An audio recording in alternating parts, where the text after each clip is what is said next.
ஜெய் ஸ்ரீராம். இணைப்பின் கடவுளான ஸ்ரீ ஹனுமான் ஒன்றாக இருந்து இரண்டென பிரிந்ததை மீண்டும் தன் யோக சக்தியால் ஒன்றனை இணைக்கும் வல்லமை கொண்டவர் ஸ்ரீ ஹனுமான்.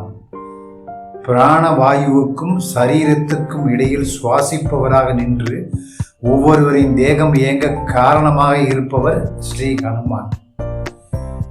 வாயு புத்திரனான ஹனுமானை இவ்வாறு ஒருவர் தன்னுடைய வெளிமூச்சிலும் உள்மூச்சிலும் முறையாக பொருத்தி இடைவிடாது சிந்தித்து கொண்டே இருந்தால் அவரின் யோக சக்தியால் இறுதி காலத்தில் பிராணவாயு உடலை விட்டு வெளியேறாமல் காப்பாற்றப்பட்டு உடலிலேயே அடங்கப்பெற்று இறப்பில்லா பெருவாழ்வுக்கு, அதாவது ஸ்ரீ ஹனுமானை போன்றே சிரஞ்சீவித்துவத்துக்கு வழிவகுக்கும்.